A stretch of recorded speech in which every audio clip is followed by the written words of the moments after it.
سب سے پہلے آپ حضرات کے سامنے ایک بات کہنا چاہوں گا، یہ مسجد ہے، مسجد کا احترام کرنا۔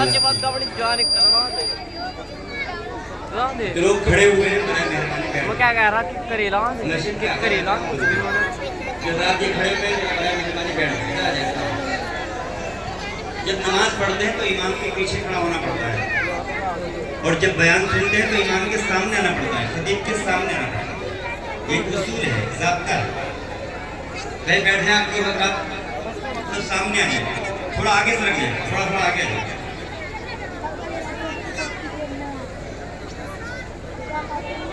بھائی متوجہ ہو جائیں، اللہ اس کے رسول کی بات ہے جو سب سے بڑا کلام ہے۔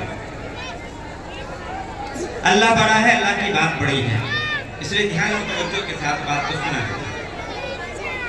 چند منٹوں کے لیے میں آپ کے سامنے حاضر ہوا ہوں، جس میں مجھے آپ کے سامنے بہت ضروری بات عرض کرنی ہے، تو برائے مہربانی متوجہ ہو جائیں۔ جو کھڑے ہوئے ہیں بیٹھ جائیں، بچوں کا پیشے کا جمع بنا لیں، بالکل خاموشی کے ساتھ سنیں گے۔ الحمدللہ الحمدللہ والعاقبۃ للمتقین۔ تمام تعریفیں اللہ کے لیے ہیں جو رب العالمین ہے، زمین و آسمان کا، تمام کائنات کا خالق و مالک ہے، جو کہ پروردگار ہے۔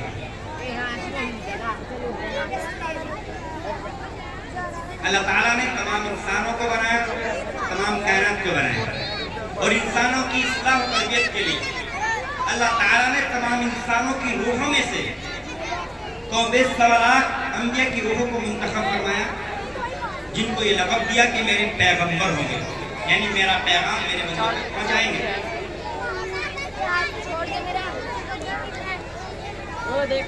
انہی تمام سوالات انبیاء کے بیچ ایک امام و خطیب ہیں جو امام الانبیاء ہیں، سید الانبیاء ہیں، تمام نبیوں کے امام ہیں، تمام نبیوں کے سردار ہیں، جناب محمد عربی صلی اللہ علیہ وسلم، جو اولین ہیں اور آخرین ہیں، سب سے پہلے نبی ہیں، سب سے آخر نبی ہیں۔ اور اسی عقیدے کے ساتھ انسان مسلمان ہو سکتا ہے، ورنہ تو مسلمان نہیں رہ سکتا۔ یہی بات آپ کو، اپنے بچوں کو، اپنی آنے والی نسلوں کو بتانا ہے کہ جناب محمد عربی صلی اللہ علیہ وسلم آخری نبی ہیں۔ اب قیامت تک کوئی بھی نبی دنیا میں نہیں آئیں گے۔ ایک نبی آئیں گے جن کا نام حضرت عیسیٰ علیہ السلام ہے، لیکن وہ نبی بن کر نہیں آئیں گے، وہ ایک امتی بن کر آئیں گے۔ آخری الزمان، امام الانبیاء، سید الانبیاء، اولین آخرین کون ہے؟ محمد عربی صلی اللہ علیہ وسلم۔ یہ بات ہمیں اپنے بچوں کو اچھی طرح سمجھانی ہے، کوئی ہماری آنے والی نسلوں کو گمراہ نہ کر دے، ان کا یقین ڈگمگا نہ جائے، ان کا ایمان نہ ڈگمگا جائے، ان کا ایمان نہ بدل دے، ان کو گمراہ نہ کر دے۔ اس لیے لازمی ہے اپنی نسلوں کے ایمان عقائد کو محفوظ کرو۔ کیسے ہوگا؟ مجھے 2-4 منٹ بات کرنی ہے، ٹائم ختم ہو رہا ہے، ذرا متوجہ ہو جائے میرا مہربانی۔ اب ہمارے بیچ میں کوئی انبیاء نہیں ہے اور نہیں آئے گا، پھر کیسے ہماری اصلاح ممکن ہے؟ ہمارے عقائد، ہمارا ایمان کیسے محفوظ ہو سکتا ہے؟ جاننا چاہتے ہو کیسے ہو سکتا ہے؟ میرے نبی جناب محمد عربی صلی اللہ علیہ وسلم کا فرمان ہے، قیامت تک کوئی نبی رسول دنیا میں نہیں آئے گا، لیکن ہاں حضرات علماء کرام جو وارثین انبیاء ہیں، یہ تشریف لاتے رہیں گے قیامت تک۔ ہمیں ان کا اتباع کرنا ہوگا، ہمیں ان کی بتائی ہوئی باتوں پر چلنا ہوگا جو قرآن حدیث کی روشنی میں ہمیں بتلاتے ہیں۔ یہ ہے وارثین انبیاء، یہ ہے دین اسلام کے چشم و چراغ، ہدایت کے چراغ، قوم و ملت کے رہبر رہنما، انبیاء کی گدی پر کھڑے ہو کر قوم کی امامت کرنے والے یہ حضرات علماء کرام، جن میں ایک نام نامی اسم گرامی حضرت مولانا مفتی مرتضیٰ صاحب جو امام و خطیب ہے آپ کی مسجد کے۔ اس لیے کہتے ہیں اپنے علماء کی عزت کریں، ان کی تعظیم کریں، ان کی خدمت کریں، ان کا احترام کریں، ان کو ہدایہ پیش کریں۔ کیوں کریں ہدایہ پیش؟ اس کا جواب ہے میرے پاس۔ کیوں کریں ہم ان کی خدمت؟ اس کا جواب ہے میرے پاس۔ صرف دو کیوں کریں ہم ان کی خدمت؟ اس لیے کریں ان کی خدمت کہ جب آپ کے گھر کے اندر کوئی بچہ پیدا ہوتا ہے، ہزاروں سال سے جو اللہ تعالیٰ नबी को इस्लाम की तालीमात भेजी थी, उसी तालीम को आज तक जिंदा रखे हुए हैं। आपके घरों में जाते हैं, मौलाना मुफ्ती मुर्तजा साहब जाकर आपके बच्चों के कान में अजान पढ़ते हैं, उनको मुसलमान बनाने का काम अंजाम देते हैं। बोलो देते कि नहीं देते? बोलो ना भाई, ऐसा ही है ना। दूसरी बात, आपके बच्चे होशियार होते हैं, समझदार होते हैं, उनको समझ बूझ आती है। आपके बच्चों को इल्म दीन सिखाते हैं, इल्म कुरान सिखाते हैं, नमाज सिखाते हैं, इबादत सिखाते हैं, अल्लाह का तारुफ, अल्लाह का इंट्रोडक्शन कराते हैं। ये कौन है? ये हज़रात उलमा किराम है, ये मुफ्तियान किराम है। यहाँ तक कि आपको पाकी और नापाकी के बारे में बताते हैं, वुज़ू और गुस्ल के नमाज के फर्ज बताते हैं। ये कौन है? मौलाना मुफ्ती मुर्तजा अहमद साहब, जो आपके इमाम खतीब है, जो आपके बच्चों की तरबियत के लिए, इनकी इस्लाह के लिए, इनके मुस्तकबिल को रोशन और चमकदार बनाने के लिए अपने अंदर से इल्मी नूर को निकालकर आपके बच्चों के अंदर मुंतकिल करते हैं। ये है आपके मौलाना मुफ्ती मुर्तजा साहब। इसी तरीके से लाखों करोड़ों उलमा किराम जो दीन इस्लाम की खिदमत को अंजाम दे रहे हैं। जानना चाहते हो ये कौन है? जब एक मुसलमान का बच्चा जवान हो जाता है, दुनिया की सारी औरतें उसके लिए हराम होती हैं। यही तो है उलमा किराम जो उस तरीके रसूल को आज तक जिंदा रखे हुए हैं, जिस तरीके पर अल्लाह ताला ने सबसे पहले इंसान हज़रत आदम अलैहिस्सलाम का निकाह पढ़ा, मेरे नबी जनाब मोहम्मद अरबी सल्लल्लाहु अलैहि वसल्लम का निकाह खुद हक ताला शाह ने पढ़ा।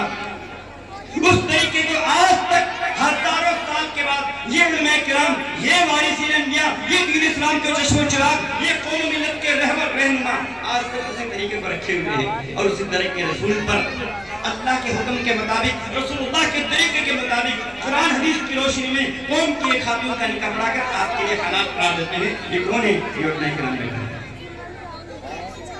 ये उलमा किराम है। ये उलमा किराम वो है जब हमारे जिस्म के अंदर से रूह निकल जाती है, हमारा जिस्म मुर्दा हो जाता है, मिट्टी हो जाता है, उस वक्त ये हमारे उलमा किराम क्या कहते हैं?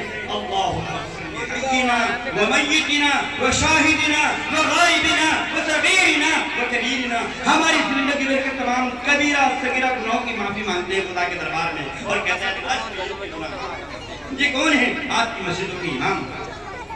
अपने उलमा की खिदमत करना इसलिए जरूरी है, अपने उलमा की ताज़ीम करना इसलिए जरूरी है।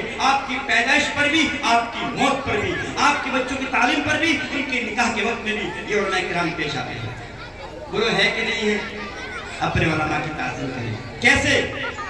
ये दीन इस्लाम के मुहाफिज हैं, ये दीन इस्लाम के सिपह सालार हैं, ये दीन इस्लाम के कमांडर हैं, ये दीन इस्लाम की आर्मी है, जिनके जरिए से हजारों साल से दीन की तालीमात को आज तक महफूज रखा गया, जिसका एक ज़बर ज़ेर भी फर्क नहीं हुआ। ये कौन है? ये उलमा किराम की कुर्बानियों का सिला है। मैं बात खत्म कर रहा हूँ, आखिरी बात का सवाल आपसे सवाल करूंगा, उसका जवाब आपसे लूंगा, अपनी बात खत्म कर दूंगा। देश की हिफाजत के लिए, देश की रक्षा के लिए रक्षा मंत्रालय होता है, देश की हिफाजत के लिए आर्मी होती है, फौज होती है जो बॉर्डर पर पड़ी रहती है, आपके मुल्क की हिफाजत करती है, जिसकी बुनियाद पर आप कारोबार करते हैं, बिजनेस करते हैं, घर बार के सारे काम करते हैं, बेफिक्र रहते हैं, बिंदास रहते हैं, क्योंकि आपको किसी चीज की फिक्र नहीं होती, क्योंकि आपकी हिफाजत के लिए हमारी आर्मी खड़ी हुई है। अब ये बताइए उनकी तनख्वाहों का इंतजाम कहाँ से होगा? उनके भी बच्चों के अखराजात का इंतजाम कहाँ से होगा? ये किसके जिम्मे है? ये पूरी कौम के जिम्मे होता है कि वो उनके बच्चों की खिदमत करे। उसको किस तरह अदा किया जाता है? तमाम देश के लोग अपने टैक्सेस जमा करते हैं हुकूमत के पास, हुकूमत उस पैसे से उन जो बॉर्डर पर खड़े हुए आर्मी हैं उनके अखराजात को पूरा करते हैं, उनके खाने पीने की जरूरतों को पूरा करते हैं, उनके मकानात की जरूरत को पूरा करते हैं, क्योंकि हमारे मुहाफिज में सिपह सालार हैं। बोलो है कि नहीं ऐसा ही है? हमारे दीन इस्लाम के मुहाफिज ये हैं, उलमा किराम हैं, जो दीन इस्लाम की हजारों साल की तालीमात को आप तक पहुंचाने का काम अंजाम दे रहे हैं। क्या किया है उलमा किराम ने? क्या किया है उलमा किराम ने? उलमा किराम ने ये किया है कि हजारों साल से दीन इस्लाम की तालीमात को लिया, आप तक पहुंचाने का काम अंजाम दिया। आपको 5 वक्त की नमाज ये लोग पढ़ाते हैं, नमाज जुमा ये पढ़ाते हैं, नमाज ईदैन ये पढ़ाते हैं, और आपकी तमाम दीनी ज़रूरियात को पूरा ये करते हैं। इसलिए हमारा हक बनता है अपने उलमा किराम, मुफ्तियान किराम, उलमा इज़ाम और हमारी मस्जिदों के आइम्मा हज़रात जो हमें 5 वक्त की नमाज पढ़ाते हैं, हम इनकी ज़रूरतों का ख्याल करें और आला किस्म की तनख्वाह का इनका इंतज़ाम करें, ताकि इनको किसी के सामने हाथ न फैलाना पड़े। इनको किसी के सामने झुकना न पड़े, क्योंकि हमारे दीन के मुहाफिज हैं, दीन इनके जरिए से हम तक आया है। अगर उलमा किराम न होते हम तक दीन कौन लेकर आता? इनकी कुर्बानियों पर हम तक दीन आया है। हमारे बच्चे हाफिज कुरान बनते हैं, इनकी कुर्बानियों का सिला है। हमारे बच्चे यहाँ पर खड़े होकर 30 सिपारे सुनाते रमजान के मुबारक महीने में। अगर ये लोग मेहनत न करते, आपका बच्चा हाफिज कहाँ से होता? आखिरी बात मुतवज्जो है, लिहाजा लाज़मी और जरूरी है। मैं आपसे एक सवाल करना चाहता हूँ कि तमाम हमारे उलमा किराम कहाँ तैयार होते हैं? आप जवाब दीजिए इस बात का। उलमा किराम की कोई फैक्ट्री है, कोई कंपनी है, या कोई बाग है, या कोई प्लेज है, या कोई खेत है जहाँ पर उलमा किराम तैयार होते हैं, जो आपकी मस्जिद के इमाम बनते हैं, आपके मदरसों को चलाते हैं? हाँ, एक फैक्ट्री है जिसका नाम है दीनी मदारिस। तो दीनी मदारिस हैं जो आपके लिए उलमा तैयार करते हैं, मुफ्ती तैयार करते हैं, हाफिज कुरान तैयार करते हैं, आपकी मस्जिदों के इमाम तैयार करते हैं, जिसमें दीनी मदारिस की खिदमत करना आप लोगों के जिम्मे है। रमजान का मुबारक महीना आ रहा है, बहुत से लोग आपके पास मदरसे के ताल्लुक से आएंगे। सबकी जरूरतों को पूरा करना, सबके सवाल पूरा करना आपकी जिम्मेदारी है। उनकी इज्जत करना, उनका एहतराम करना। वो उलमा किराम हैं, वो वारिसीन अंबिया हैं, दीन इस्लाम के चश्मे चिराग हैं, हिदायत के चिराग हैं। तमाम मस्जिदों की, मदरसों की खिदमत करना आपका जिम्मा है। अब आखिर में मैं आपके सामने एक ऐलान पेश करूंगा, और वो ये है, जैसे कि हमारे नाज़िम जलसा कुरान ने आपके सामने ऐलान किया, हिंदुस्तान का अजीम इदारा जिसके अंदर तकरीबन 1500 तालिबात तालीम हासिल कर रहे हैं, 1500 तालिबात तालीम हासिल कर रही हैं, जिसका सिर्फ स्टाफ 50 लोगों पर मुश्तमिल है, जो आपके बच्चों की तालीम और तरबियत की फिक्र करता है, उनके मुस्तकबिल को रोशन और चमकदार बनाता है, बतौर खास लड़कियों की तालीम। क्योंकि लड़कियां क्या हैं? एक मर्द पढ़ता है, एक फर्द पढ़ता है, एक लड़की पढ़ती है, एक नस्ल पढ़ती है। इसलिए कहते हैं सबसे पहला मदरसा माँ की गोद है। माँ दीनदार होगी, उसकी आने वाली नस्लें दीनदार होगी, नमाजी होंगी, परहेजगार होंगी, तकवे वाली होंगी और परहेजगारी का करने वाली होंगी, झूठ चोरी ज़िनाकारी बदकारी शराबखोरी से बचने वाली होगी, अगर माँ दीनदार है। इसलिए हजरत जामिया सुमैया कैलाशपुर जो आपके इलाके का एक अजीम इदारा है, उसी मदरसे के अल्हम्दुलिल्लाह में मुबल्लिग के तौर पर आपके सामने हाजिर हुआ हूँ। आपके सामने एक ऐलान ये पेश करता हूँ, आने वाले 27 फरवरी को सुबह के 10 बजे से वहाँ पर प्रोग्राम शुरू है। दिखाना है, आपको बताना है कि पिछले 20 सालों से ये मदरसे ने क्या खिदमत अंजाम दी है। जो इलाके का एक अजीम इदारा है, क्योंकि लड़कियाँ आज तक वहाँ से आलिमा फारिग होकर मुकम्मल तौर पर दीन का फैज़ हासिल कर चुकी हैं और दूसरे अपने इलाकों में जाकर दीनी खिदमत को अंजाम दे रही हैं। लिहाजा मेरी गुजारिश है, आने वाली 27 फरवरी को सुबह के 10 बजे वो प्रोग्राम होगा, जिसमें बुखारी शरीफ का दर्स दिया जाएगा और इस्लाह माशरा का एक छोटा सा मुख्तसर सा प्रोग्राम रखा गया है। आप इसमें भी शिरकत करें। दुआ करता हूँ कि अल्लाह ताला हम सबको कहने सुनने ज़्यादा मन की तौफीक अता फरमाए और मान तौफीक अल्लाह।